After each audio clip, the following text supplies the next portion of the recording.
Good morning, Emma. How are you? Good. How are you? Doing great. We are enjoying quote in quotes all this rain in Colorado here right now, but you managed to get a run in while the sun is shining still anyway. Yeah, I did. It was very, very nice. Yeah, no, it's well, as I told you, I'm really jealous because with my foot, I can't be out there running right now. So I wish I could be out there like you are, but you're getting, I wouldn't say downtime because you're still training for nationals, even though you've just gone through a pretty high, I wouldn't say high stress, but a pretty high excitement track season, right? Yeah, still in training, still getting through it, but I got 1 week to go, so we're Right. getting there. Yeah. And you're going up to Seattle to run a nationals, right? Mhm. Yes. Yeah. What are you going to run up there? I'll be in the 2 mile at the Brooks PR Invitational. All right. Have you scoped out the competition yet? Little bit of Instagram snooping, but not too much. Right. Well, that's good. Are you planning on trying to go for a place, trying to win this, or are you just going for a time, or what's your strategy going into this? I'm just trying to compete. My goal is top three. Really just trying to have a fun last season race, be happy with it. But really just go out there and compete and try to get up in that top three placing. Gotcha. All right. Well, your time at Arcadia this year was what, 956? Yep. So you think you can come bring that down some? I think I can now that I know what exactly I'm capable of. I definitely think I can bring it down a little bit. Yeah. So how jaw-dropping to you was that time at Arcadia, by the way? I mean, obviously running in Colorado, we have the elevation here, so you hadn't ever been under 10. In fact, I think your PR before that was probably, about 20, 25 seconds slower than that, right? Hmm. Yeah. So Yeah, how did, yeah, go ahead. my PR previously was 10:17, and that was even at sea level. My fastest before that at elevation was 10:39. Wow. Um, yeah. Yeah. So, I mean, were you just like in shock when you ran that time, or was, how'd you feel? I expected it to be fast, but I definitely didn't think that fast. Yeah, Um, so it was definitely just exciting and really surreal to be able to run a good time like that. I bet.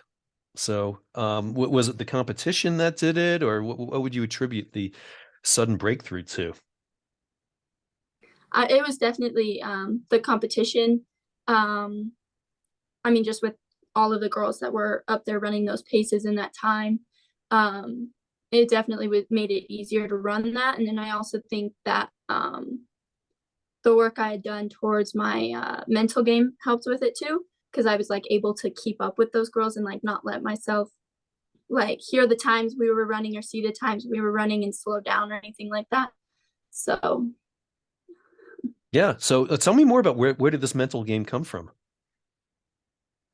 um I don't really know. I kind of just started focusing on it a lot more this track season. Yeah. Um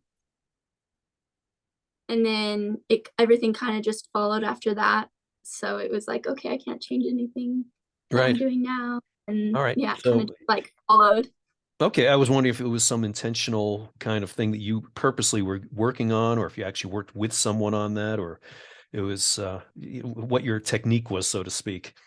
Yeah. I kind of just like it was just little things I worked on like through the day of like not being like, oh, I don't want to do this because it's like, okay, I do want to do this.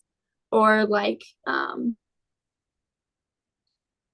just being like more positive through like I was always positive at practice, but being more positive through like every aspect of practice and then like keeping it like the same every day. So it was like one day I'm like extremely motivated and then the next day, like if I wasn't, then it's like, okay, I need to be just as motivated as I was yesterday and keeping that like consistent. Right, right. I mean, it had it had everything to do with this bracelet, didn't Oh yeah. it? Being positive, of course. Mhm. Ah, yes. Yeah, yeah.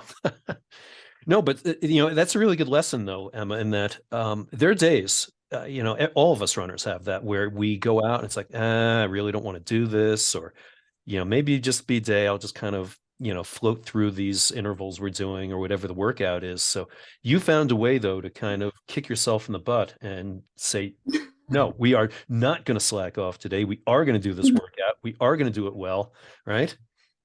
Yeah, exactly. And just like going through every practice of doing the same in like putting the same effort towards every drill, not just being like, okay, I don't feel like doing this drill today.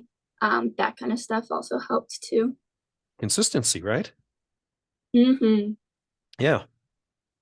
Yeah, and I think a lot of runners don't realize that till they get to be old geezers like me, that you have to do all those other little drills, I call them ancillary activities, whether it's core work or weightlifting or hip and glute strengthening is a big thing with me too. So those are the kind of Mm-hmm. things you definitely had to put your mind to a little bit more than you had, right?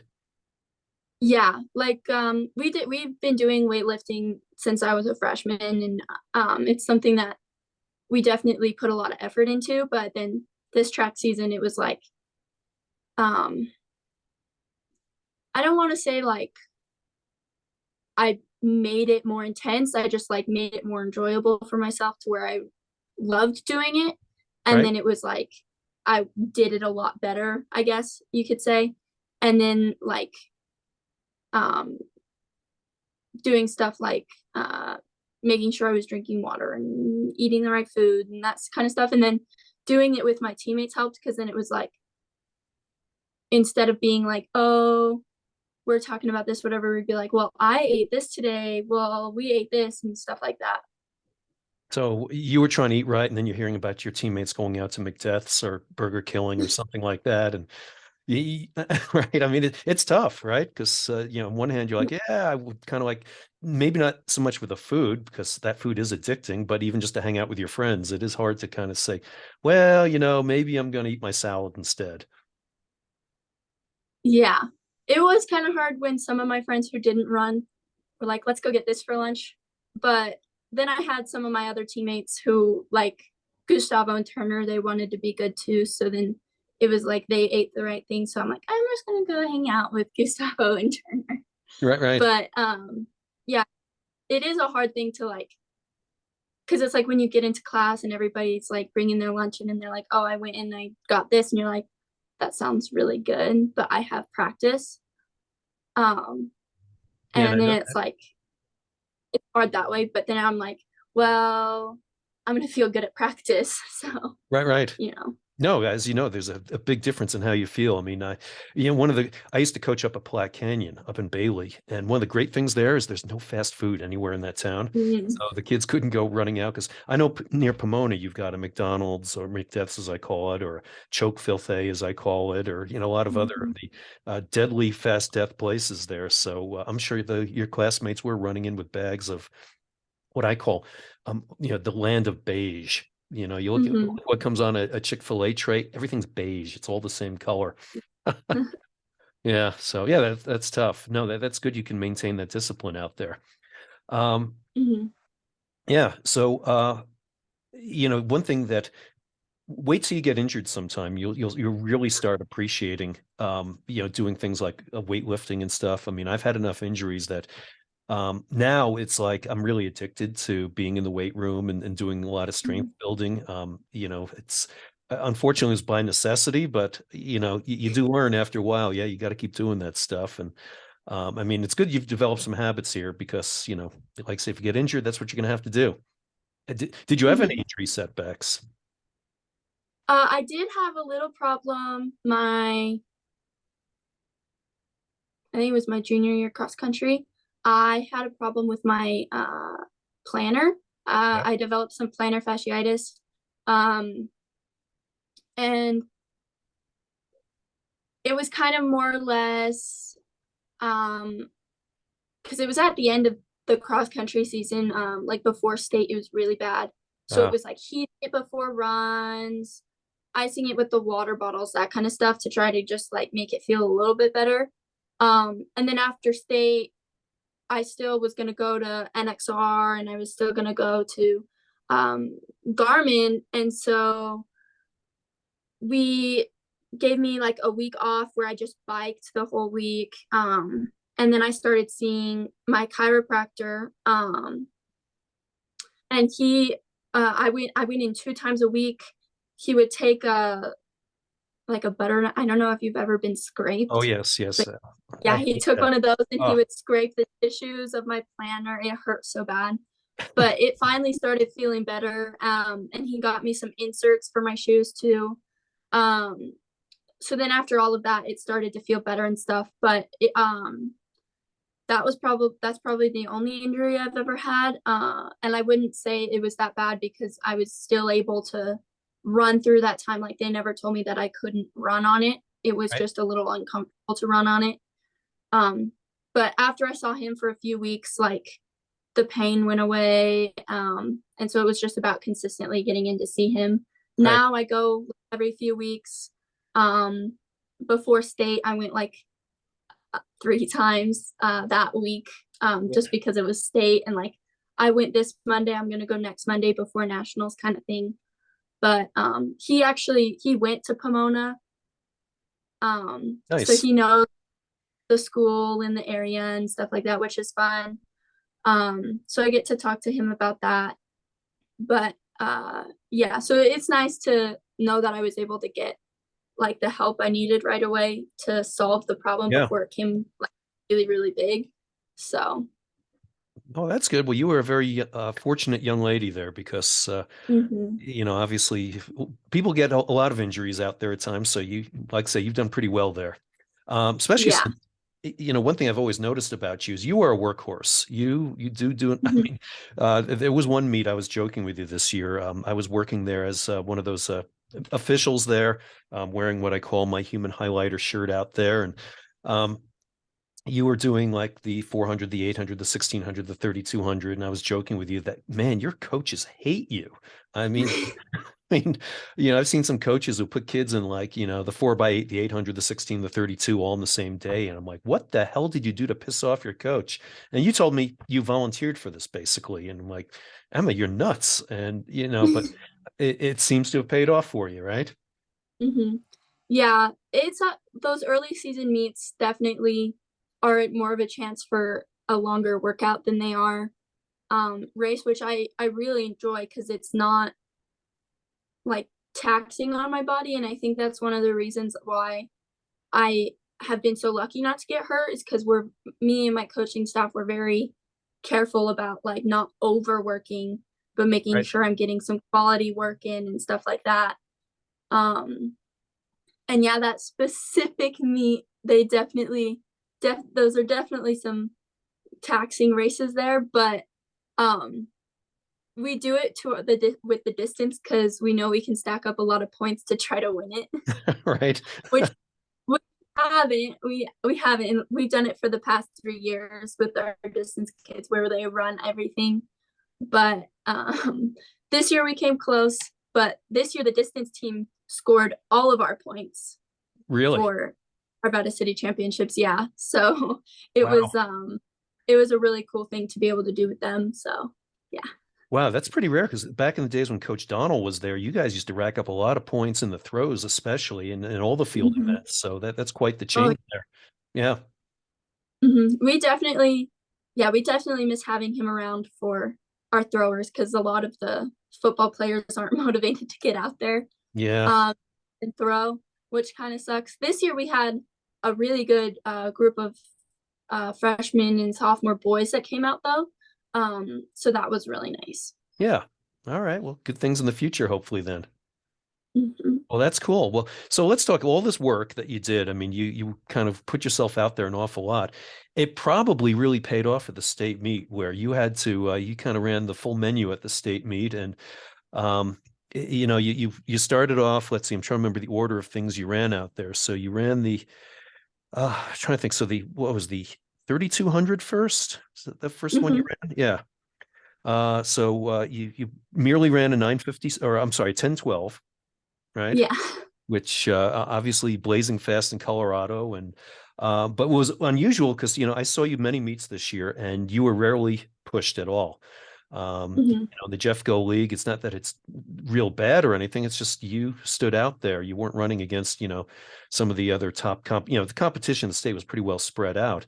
And all of a sudden Mhm. you're in the state 3200 and you weren't cruising. You actually had to do some work to get across the finish line in first, didn't you? Tell us a little bit more about that race, Mhm. please. Yeah. Yeah. Yeah, it was definitely nice to have um some good competition pushing me faster to get those times and stuff. Um and it's nice to have that change of pace from pushing myself to get the lap splits and the times to being able to not focus on the times at all and be able to be like, okay, I just get to compete now. So that's really, really nice to be able to turn that time side off Right. and focus on eating, which is really, really nice to be able to do. So, Yeah. No, that's what I love about cross country, especially. I mean, there's too much obsession with times, and I keep telling kids I mhm. coach, like, we are here for places. That's how cross country is scored. So I do like cross country, especially from that aspect. But in that particular race, though, I mean, were you like, wow, here I am, 200 meters to go, and this thing isn't put away yet here. You had, what was her name? Was it the Englewood girl? I'm trying to remember. No, who was it? Bethany, Bethany. Yeah. She was yeah. just right with you there, right? hmm It was definitely just kind of a trust kind of thing in myself, in like myself and what I'm able to do when I'm put in those positions. And yeah, it was kind of just like a deep breath, don't think about it kind of thing. Yeah. So that mental aspect came in there, huh? hmm Yeah. Now, when you like practice, do you actually like visualize some of these situations in your head? Yeah, like before Arcadia, we did a workout with some 200s, and it was kind of just like, okay, I'm coming down the final stretch at the Arcadia track, and like, okay, this is the final stretch of state. Like doing that kind of stuff helps. Even in those races when I was by myself at the small meets, it was like they're right behind me, they're right behind me, that kind of thing. And that helps a lot. The visualizing aspect, it kind of just like prepares you a little bit. And there would be times where I would like sit down and I'd be like, okay, if this happens, I'm gonna do this. If this happens, I'm gonna do this. And like seeing it through my head and that kind of stuff helps a lot too. No, absolutely. And what I always try to emphasize too when I have kids visualize is you got to visualize the good and the bad. Like hmm visualize even like what happens if your shoe comes untied. What are you going Yeah. to do? Because you just never know. I mean, I've had kids literally finish races with one shoe. And, hmm sometimes you got to visualize, okay, how are you going to react to this here? And, I had one girl who was great. She was running the 2 mile at state and she lost her shoe in the first lap. Her own teammate actually knocked her shoe off, ironically enough. And she ran 7 laps and she had already kind of rehearsed in her head she was going to kick off her sock because she knew that would just bother her just having a sock instead of a shoe. And ran 7 more laps with one shoe and one barefoot and chewed up her foot like crazy. It was ugly, Yeah. but she'd visualized that. It's Yeah. pretty She funny. was prepared for it. Yeah. Yeah, well, that's good.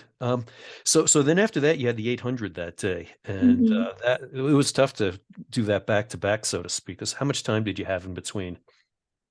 I had about 2 hours in Yeah, total. yeah, yeah. Not a lot between cooling down and warming up, and then so the 800 ended up. That must have hurt like hell, didn't it?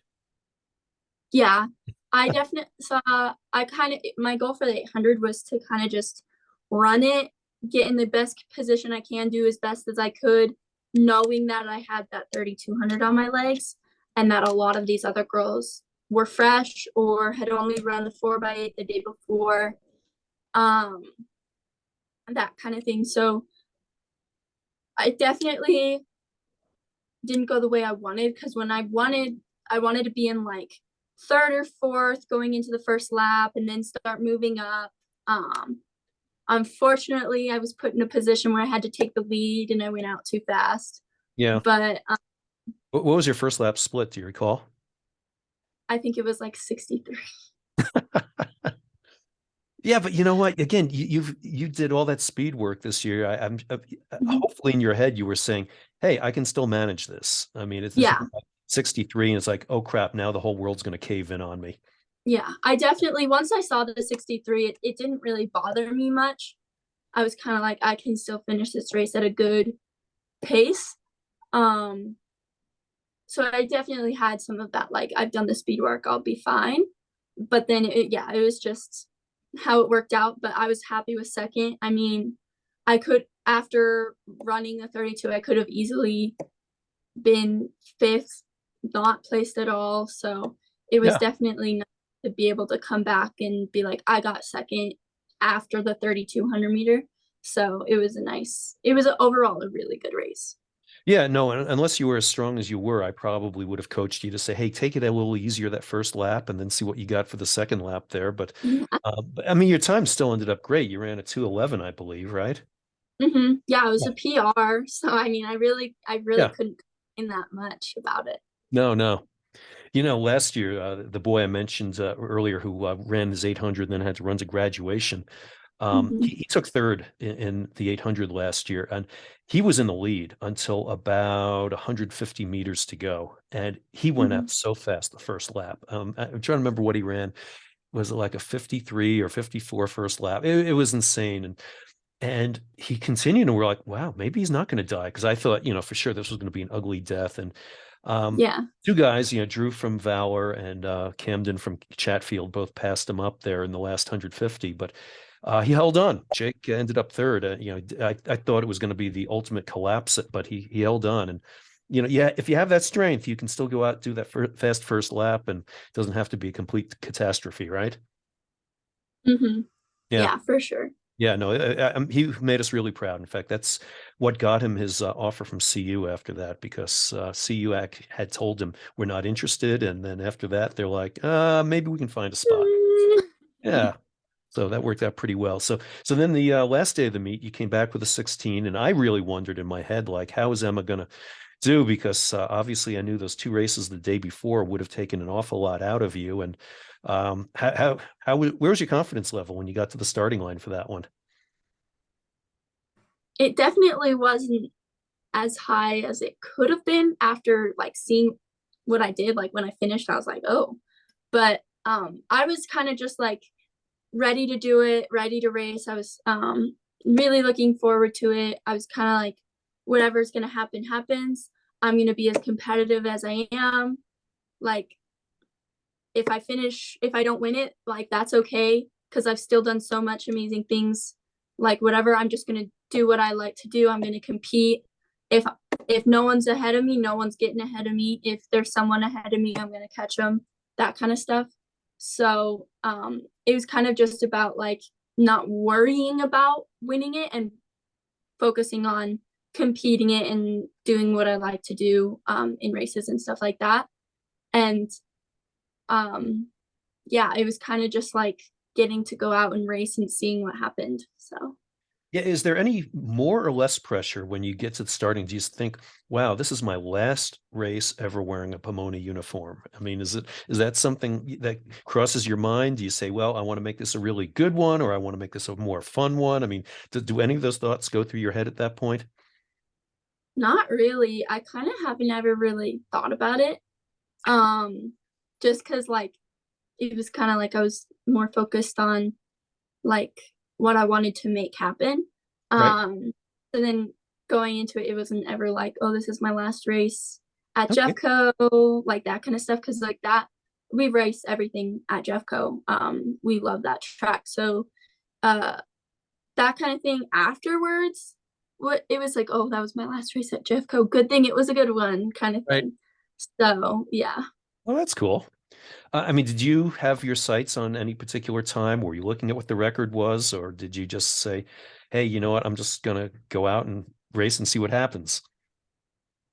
I wasn't really looking at like the state meet record or the prep record when I went into it. I wanted to PR because I haven't PR'd in the mile since my sophomore year. Right. Um, so I wanted to do that to break my last record at Pomona, make it a really good time and all that stuff. So and that time was 4:47. So I was just like, I just want to break that. And Ah, then, you know, and then the rest happens. Right. So, am I right? That's the first time a prep girl in Colorado's run under 440. Is that correct? That's pretty, mm-hmm. young lady.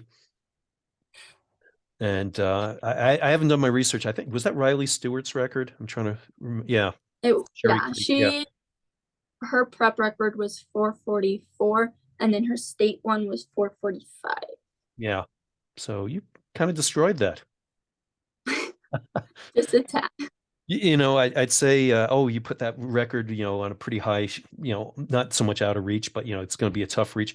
God, the way the state's been the last few years, I don't know. I mean, Yeah. I've been around long enough to remember the boys' record was 410 from 1980, and it stood and stood Mm-hmm. a lot. It withstood a lot of challenges, and it wasn't until right after the pandemic, and I think there were some factors involved there that somebody finally ran under 410, and it was done 3 times within a year. So Yeah. you just never know. It's like the 4 minute mile in general. It's like once 440 gets broken here, now maybe three or four other girls are going to do it right away. Who knows? Mm-hmm. Yeah, Yeah. I definitely think with how Colorado has become, like this year was crazy fast with everything. My teammate, he worked super, super hard to try to qualify. And both of his times in the 32 and the 800, and I think even the 16 would have qualified him last year for state. And right, this year he was like so close yet so far from being there. We all really felt super bad for him because he worked incredibly hard to right. try to get. But yeah, it was just crazy how extremely fast everything has gotten Yeah, in the last year just in Colorado. yep. Yeah, it drives me crazy when kids talk all the time in like early April, like, yeah, I'm, going for this qualifying time, or, this is a qualifying time. So you have no idea, because Yeah. these times move. It's all based on the top 18. And so you don't know exactly what the time's going to be. Mm-hmm. Yeah, Yeah. Last year for our 4x4, we didn't make it, and we ran. Oh, I don't know what we ran last year, but then this year we made it, and like our time we qualified with didn't even get us into, wouldn't have even placed the top 9, but then 2 years ago we would have won it with the time we ran. right. So it's just like, it's crazy. Yeah. Yes, and I kind of wonder sometimes, like say the pandemic year, I think a lot happened because people, cross country ended early, track started late. So I think people had like an unimpeded 6 months to train, Mm-hmm. and plus we weren't running track meets in March. Yeah. We weren't even running in April for that matter. I mean, so I think we missed all the crappy weather. Mm-hmm. Honestly, I would almost love to go back to that, I mean, the May and June track season was pretty good. I Yeah. mean, there was that one meet. I think you guys were there. Was it the Dakota Ridge meet? Where I mean, it was just yeah, it was Dakota Ridge where it was just snowing sideways. On the way there, I'm like, there's no way in hell they're having this meet. Yeah. Yeah, and I was the starter for Mm-hmm. that meet, and it's like I was holding up. I have a metal gun in my hand, and I'm holding my arm up in the air. And I mean, after a while, I had to cock the gun with two hands because my fingers were so frozen. And I'm Mm-hmm. like, what's the point of this meet? I mean, nobody's getting anything out of this. Yeah. Yeah, so No, they some cold meets this year, and I don't even remember last year because last year was a normal scheduled season. right. I don't even remember last year being this cold. No, it wasn't this cold, wasn't this windy either, because I felt Mm-hmm. there were a lot of sprinters and hurdlers who I was afraid were never going to get state qualifying times because they could never run a legal time. Either, too much tailwind or Yeah. running in too much of a headwind, which was going to impede them from getting a good time anyway. So, yeah, it was a crazy Mm-hmm. year.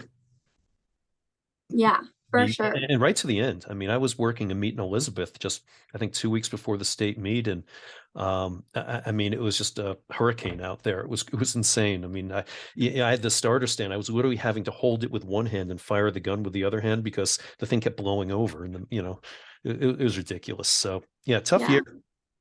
So Mm-hmm.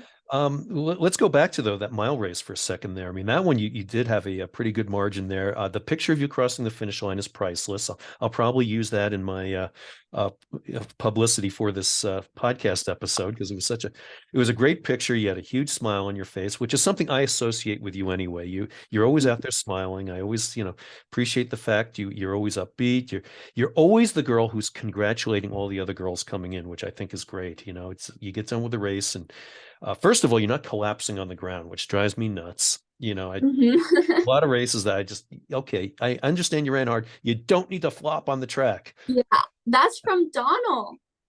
Yeah, Donald would tell us at the beginning of every track like season. I guess I was only there for two of his, but he was like, you do not fall after you race. You stand up, you walk back, and then you can sit down.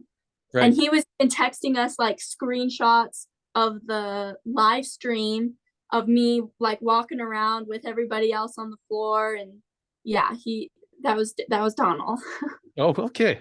All right. I got renewed respect for him. I always liked the guy anyway, but no, it drives me crazy. In fact, this is really sexist, but sometimes I'll be like leading the boys out for a race right after the girls race. And I'll tell the boys like, don't be like the girls just did here. This is Yeah, two laps. You don't need that's to flop on the all. track. Yeah.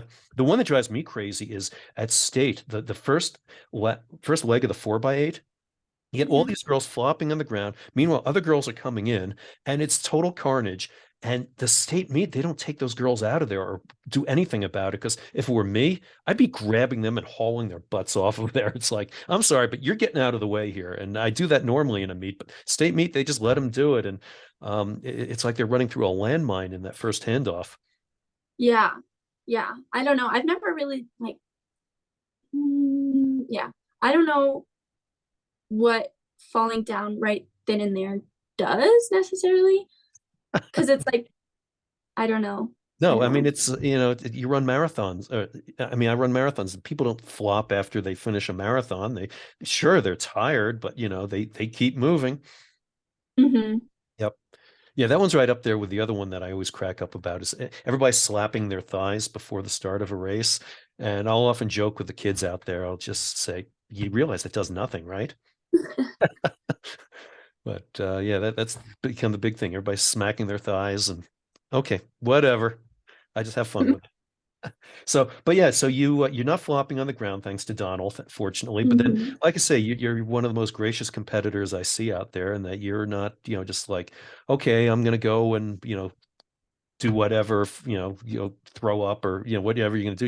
You're out there cheering on. I mean, till the end. Where does that come from? I don't know. It's kind of just like I've never like probably from like my parents. Like we've always been taught like good sportsmanship and stuff, and like I see how hard everybody on my team works. So it's like these other girls have to be working just as hard. Um, and these races, like racing is a hard thing to do, especially distance. Um, so I don't know, it's kind of just I like being like cheery. I don't know. I don't know what it is.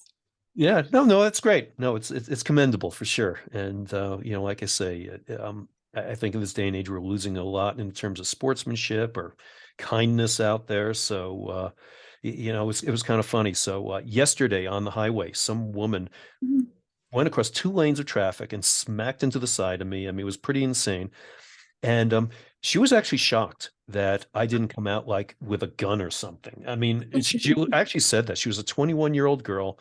Um, I felt bad for her. She was really shaken up by the whole thing. And Mhm. yeah, she was, I mean, it's like, we don't all have to be jerks to each other. In fact, I gave her one of my Be Yeah. Positive bracelets. I said, Oh, yeah, I told her, I said, I can see you need this right now. I'm not going to yell at you. I mean, what you did, you probably could have.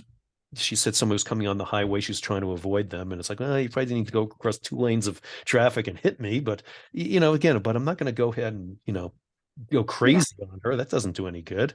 Hmm.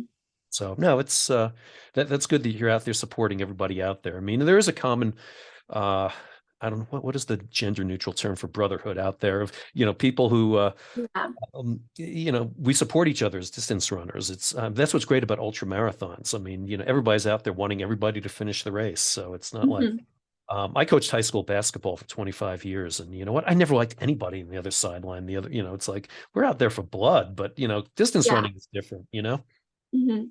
No, Yeah, it's definitely nice to know that there's not anybody out there who's like, "Oh, I hope they fall. Oh, I hope this happens." It's like, I wanna do good. They're not, like, preying on anyone else's downfall. I hope. yeah, Can't say I'm sure that doesn't happen. I hope it doesn't happen, but yeah. Yeah, I mean, I heard a story from a guy this year who he's a hurdler because I coach hurdles also, and so he said he wished luck to some other kid who ended up being one of the best hurdlers in the state. And this was when they were both freshmen. And he wished the other guy luck, and he goes, "I don't need it." It's like, okay, well, we get a little cockiness in here too, I guess. yeah. Yeah, it's pretty funny. So I tell you what, let's step back here one step here. I in my head, having seen you run here for the last several years, I always thought, well, Emma's always been one of the best runners in the Jeffco League, if not the state. And then, I kind of went into mile split, and I saw, well, yeah, you won your regional as a freshman, and finished fourth in the state in cross country. But I saw, at state last year in track, you were fourth in every event that you ran in. And so you obviously made a big jump. In fact, your times improved, but very substantially. Um, it's obviously not steroids. You're not jacked. I can tell that. No. So, uh, no other PEDs. So what do you attribute the jump that you made this year to? Mm, definitely my teammate, Gustavo. I didn't run with him last year for track. Our training plan looked a lot different last year. We did like time-based running. It was like we had to run a certain pace on every run kind of thing. So we didn't really train much together last year. And I think that training with him this year and then a freshman on our team, Turner, um, I think that definitely helped just because it was like not only like a motivational of like, okay, Turner and Gustavo are doing this, I'm gonna do it, but also just keeping it all like, oh, I don't have to do this today. Like Goose also feels a little sore. Turner's kind of tired. I'm tired too. We can slow down a little bit. Or like Goose feels really good. I'm gonna go good with Goose and stuff like that. So I definitely think having them as training partners this year helped me make that jump from last year to this year. And last year, I think I just had a slump with everything. Yeah. And just being able to like not really think about that and kind of just move forward of like, okay, I'm going to do this because that worked well this last year. This didn't work. I'm not doing it. We're going to do something else. And we also got a new assistant coach this year, and I think he helped out tremendously just with um, the workouts he made for us. He was really good at like explaining why we were doing things. And he's closer to our age. He graduated college in 2020 from Mines, so he kind of we were able to relate to him a little bit more, which was nice. And he was just always like talking with us. We didn't really have to. He kind of was a part of some goofy high school boy conversations on some of the runs, so Oh that was boy, that, cool. that can be dangerous too. Yeah, it can be very dangerous. I I sometimes have to learn to tune them out, but Right.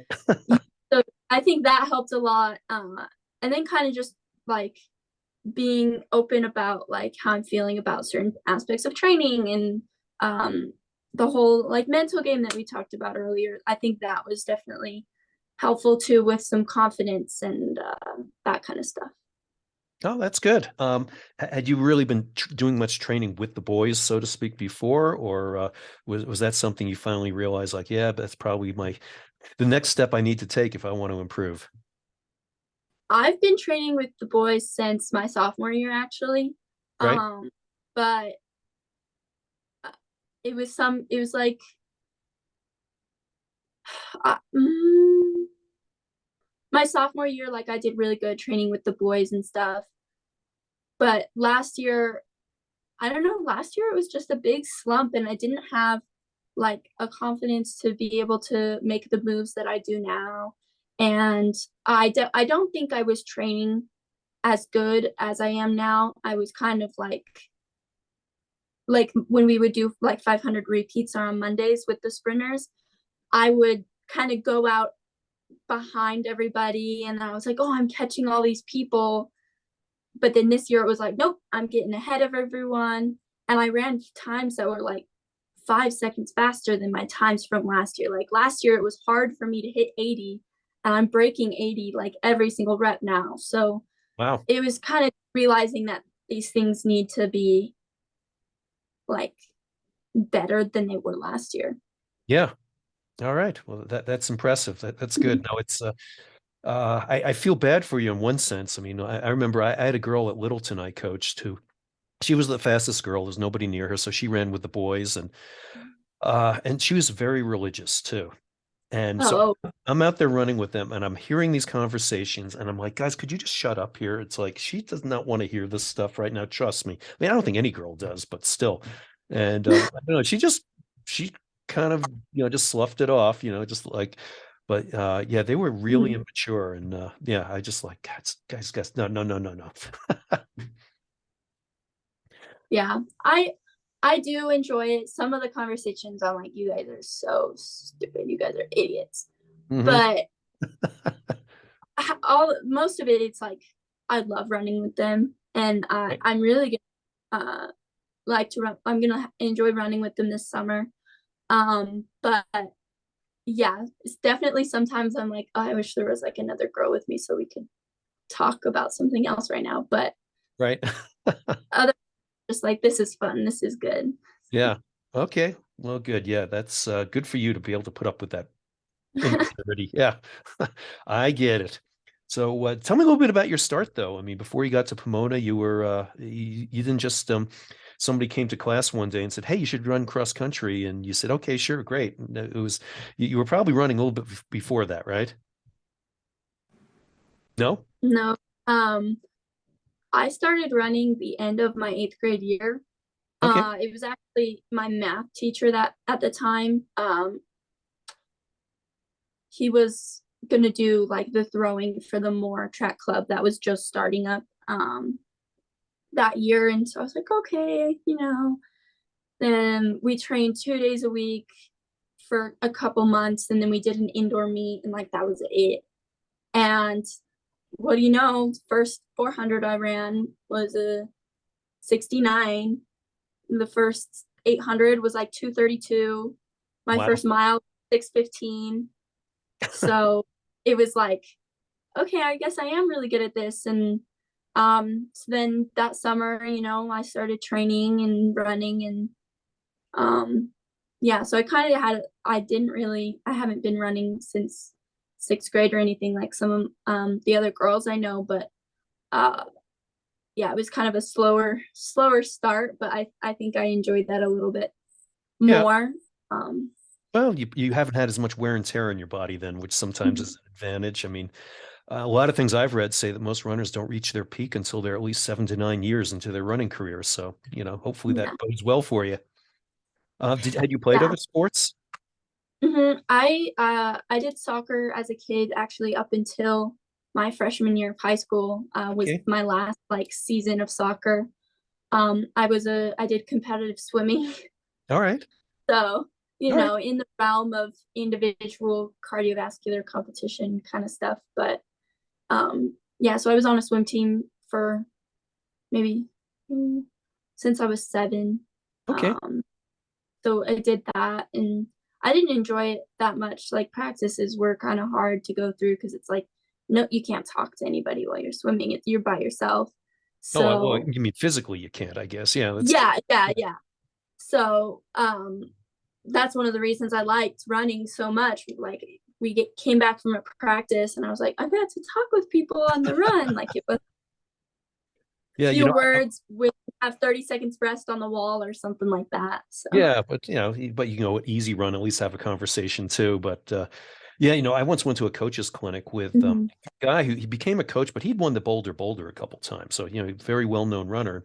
He said you should never let your kids talk to each other while they're practicing because that's um they're not working hard enough or whatever. But I'm just like, Mhm. dude, have you ever coached high school kids? I mean, if I'm going to tell Yeah, kids you can't talk to each other, how long are they going to stick around here? Come on. yeah. That would be hard to try to tell them not to talk, Yeah, of especially course. on like a normal run or an easy recovery run or something like that. Like that would be really Right. Well, I'm glad though you got out of the soccer cult, so that somebody pulled you Mm, out of that. So, um, yeah. it's funny. The girl, one of the best girls runners I ever coached. She ran what today is still the second fastest 3A 3200 in the state history. Ironically enough, she didn't win that day. She was second, and those two times are still the two fastest times. But she said, "Yeah, I came around. I used to do these dog and pony shows, as I call them, going to the feeder schools into the high school." And she said, "Yeah, I heard you talking about cross country." And I thought, "Okay, that sounds interesting." Came out, and yeah, she'd never run before. She thought cross country was skiing, and so came out and ended up being a total stud. So Yeah. yeah, so that happens a lot. Yeah. So, well, that's cool. So, let's move forward for a second, though. Tell us a little bit about your recruiting process. You're going to go to Northern Arizona. You're going to be a lumberjack, and Mhm. what was the whole recruiting process like for you? I tried to make it as like least like stressful as possible. Um, I didn't reach out to anybody. I kind of let the schools come to me. Cause like as a kid, I didn't ever have like a dream school. This is where I want to go kind of thing. And running in college, running in general was still new to me. Um, at that time, like I still didn't know exactly what I wanted to do. It wasn't like my dream to run in college since I was a little kid or anything. So I kind of just let whatever schools were interested in me contact me or my coaches. Um, and I had a pretty good lineup of schools that I was really excited about all of them.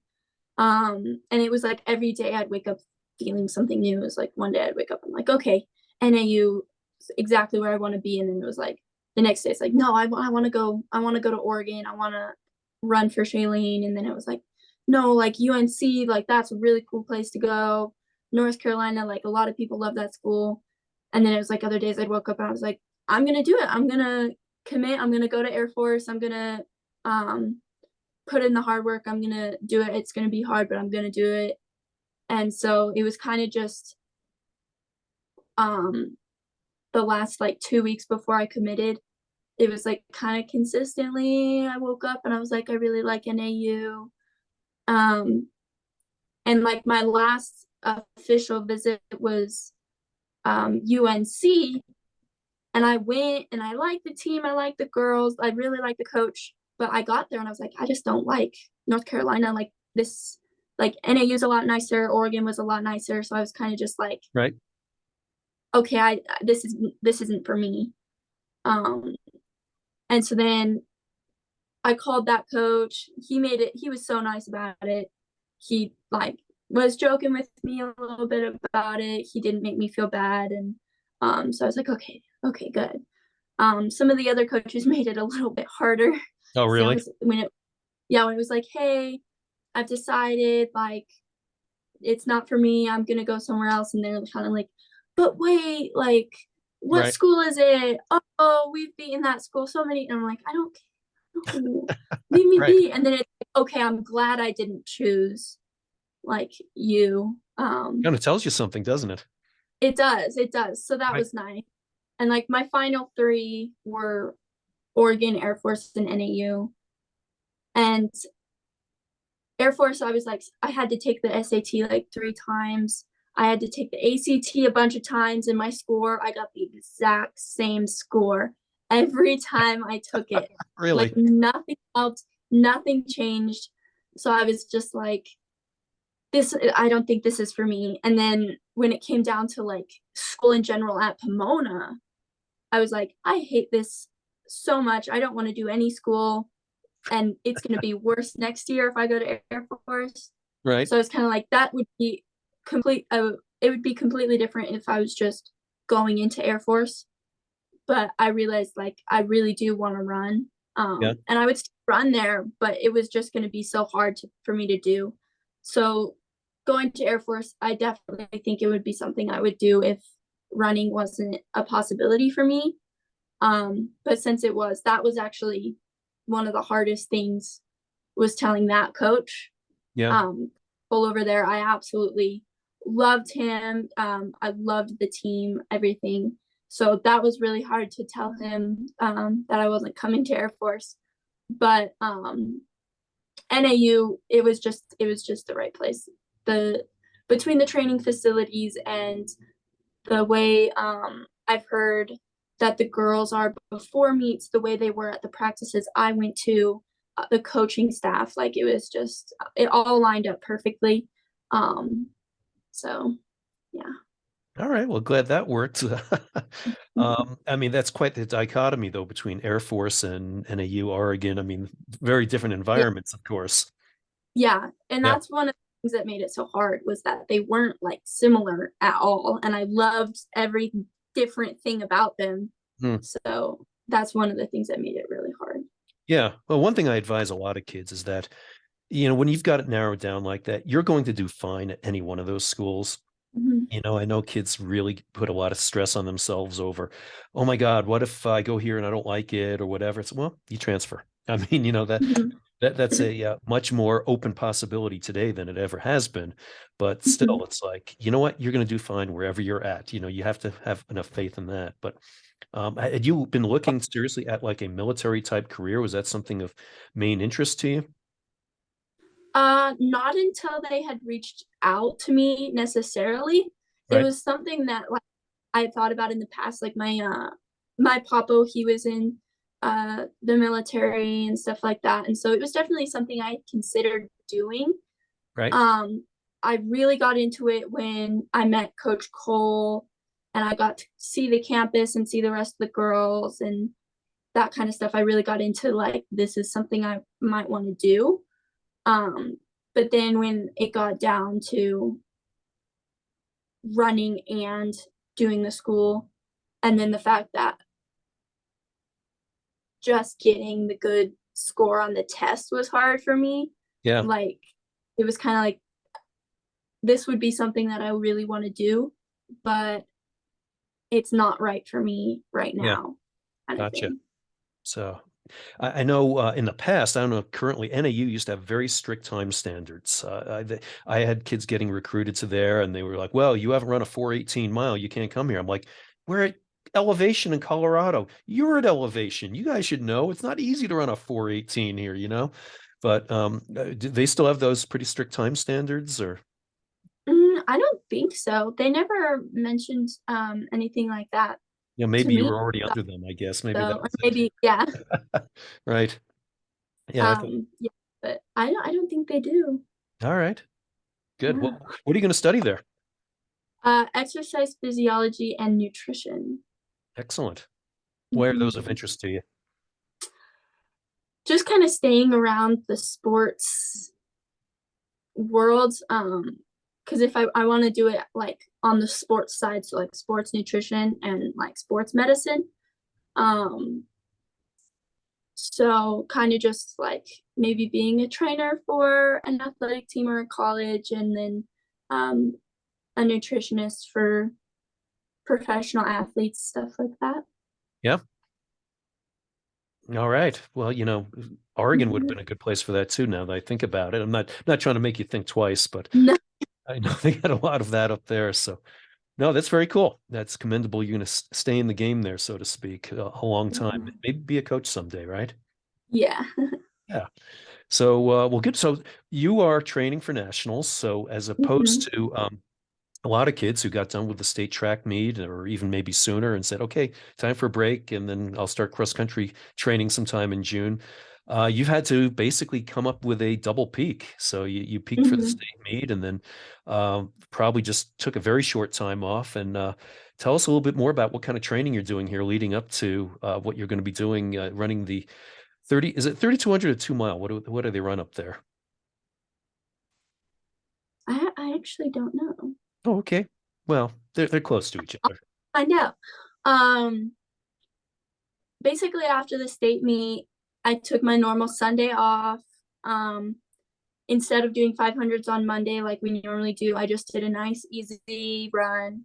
And luckily, my teammate Gustavo, he's still volunteering to train with me, which is extremely nice. Yeah. Um, and so we kind of just wanted to get back up in mileage a little bit. We put some long runs back in there, some good workouts. And mostly we just are looking at like consistency, putting hard effort in when it needs to be, getting back into the like our normal weight sessions. And then, I'm not in school, so it's kind of harder when I'm not in school to be like, all right, it's 12:30, time for lunch. All right, I need to be drinking my water. Like it's harder to do that not at school. Um, Really, I would so think it'd be easier because you can kind of control your time a whole lot better now, can't you? I know Yeah. I can, but it's harder to be like, oh yeah, it's time for me to eat. Right. But yeah, so making sure I'm still doing all of that. But yeah, like today we just had a 6 mile run, nice and easy, nothing too hard. And um yeah, so just kind of building back up a little bit of that mileage, and staying consistent with all the little things and stuff like that, just to be able to come back after state and have a really good performance again. Yeah. So you're not going to crush your legs here at this point. I mean, it's already No. been done enough. I mean, so I think that makes an awful lot of sense. I think you're not going to gain much at this point.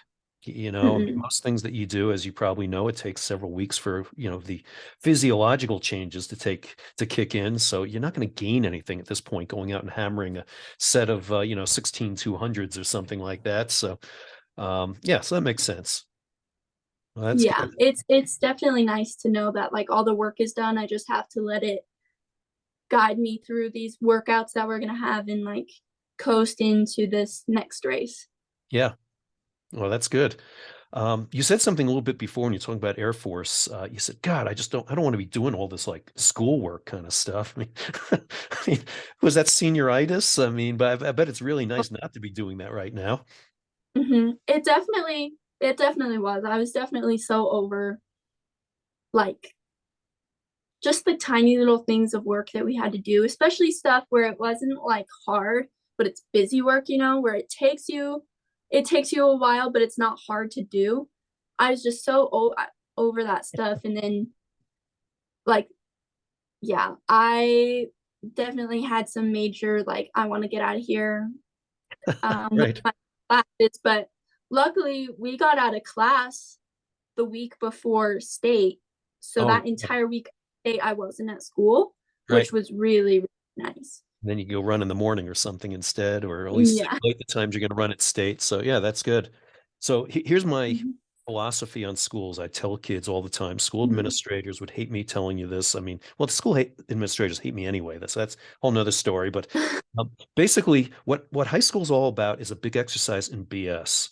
You do Mhm. all these stupid things. You say you're never going to see them in your entire life, but that's what's preparing you for the working world as it existed 20 or 30 years ago when most of the school curriculum was written. Yeah. You'd go have a boss who makes you do all this stupid stuff. And if you made a big stink about it, he's going to fire you for it. So Mhm. so Yeah.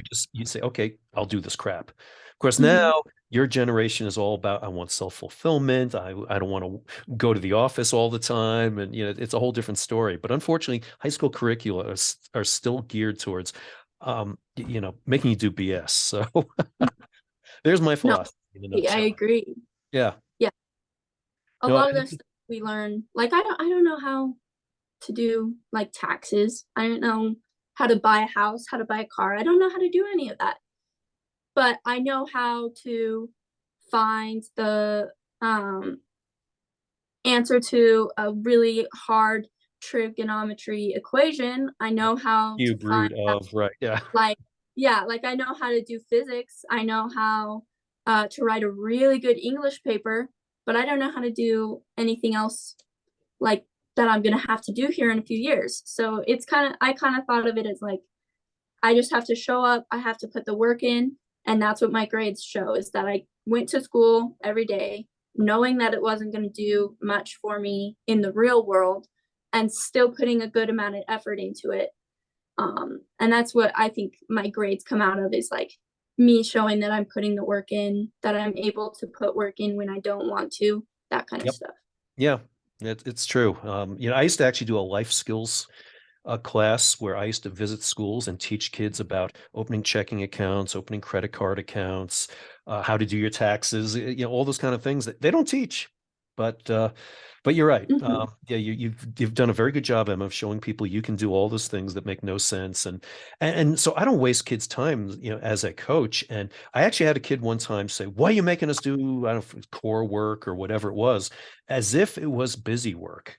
It's like, no, no, Mm-hmm. no, no. I don't make you do busy work here. I said, I could get the hell out of here if it wasn't for this. It's like, Yeah. no, there is an absolute purpose by why I'm having you do your hip and glute strengthening, your core work, your hamstrings, whatever it is. It's like, no, you don't get it. It's never busy work with me. So, Emma, I know you probably have a lunch date to get to, so I probably don't want to keep you that much longer. This has been a real pleasure. It's been great to talk with Yeah. you. It's been great to know you the last few years. As I said, you've always been I hate to use it, a little ray of sunshine out on the track there. You're not falling on the track. You're out there being very positive, and I've always appreciated that. It's been really fun to see you, and looking forward to great stuff out of you in coming years. Well, starting even in just another week or so. Thank you so much. Absolutely. Actually, you will run this race before this actually comes out, so Great. we'll know how you did there. But best of luck there. And when do you go down to NAU? They gave me a like about date. They were like, "This is about when we want you down there." So August 19th. Oh, okay. I thought they'd have you down there sooner. Do they do like Yeah. camp up there or anything? They do one in July. But they don't like require the freshmen to go, and I'll be out of town anyway. So they have us down there 2 weeks before school starts, to like get training and stuff. And like with running, it's easy for them to send me a training plan of what they want me to do, Right. opposed to football or stuff where they're having to learn these drills and like all this kind of stuff. So I think running's nice where I don't have to be there like a month in advance or anything like that. Yeah, yeah. And I forget, West Coast, I guess they're like a West Coast school. They start a little later than a lot of other schools do, which is good. Mm-hmm. Um, what kind of mileage were you doing in high school versus what they want you to do down there? I haven't really talked to them about what they want me to do down there. What I last heard was my freshman year they'll make it like my senior year of high school with mileage wise. Yeah, good. But the most I've ever hit was 50, and that was over spring break. Right. So All right. So I was going to say, I always have one piece of advice for kids going to run in programs. On the boys' side, for whatever reason, they have this magic number of 60 miles per week. And yeah, there are a lot of high school kids who don't do anything close to 60 miles per week. I mean, I had a kid who he went out to mines years ago, long before they had the current coaching staff, which is much better. But he was an 800 guy and never ran more than 20, 25 miles a week. And all of a sudden they had him running 60 miles a week. And guess what? He got injured and yeah, basically scuttled his college career. And I tell a lot of kids who are not real high mileage already that I don't know why this magic number of 60 for boys. And I said, it's yeah, better to go in undertrained than go in injured. So, yeah. I definitely think 40 is like a really good. This is a good like training thing for in season. I could see like 45, 50 for out of season, but yeah, I think 40 is a good number.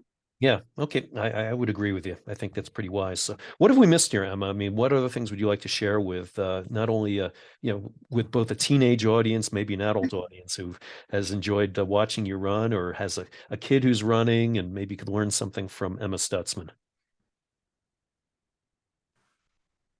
Mm, Probably. I mean, we kind of already touched on it a little bit, but just like consistency and Right, then not like overworking yourself. Like, do exactly what your coach is telling you to do and don't do anything more. Like, if they're telling you to run 5 to 6 miles, you run 6 miles. They're telling you to run like 8 to 10, you run 10, right. but you're not going to run 11 because you're like, I'm going to do a mile more. Like, that's not going to help you do anything. That's just going to get you hurt. So, Right.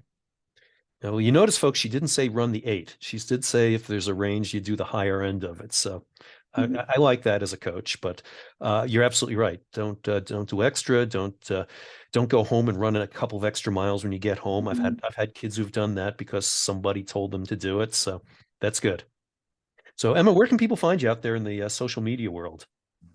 I'm on Instagram, Emma Marie's 051, I'm pretty sure is what it is.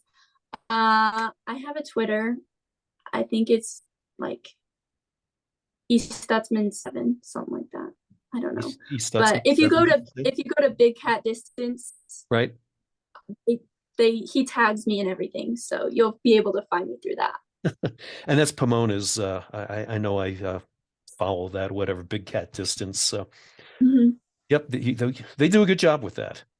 They do. They do. He does a really good job. Yeah. Well, Emma, thank you so much for this conversation. Thank you. Congratulations on your season. And, as I said, I'm excited to see what you're going to accomplish, but it's been a thrill watching you run because you kind of grabbed a lot of it by the horns and you drew down some great performances and were always very gracious while you did it. So thank you so much for that. Thank you. Thanks for Oh, having me. absolutely. Thank you.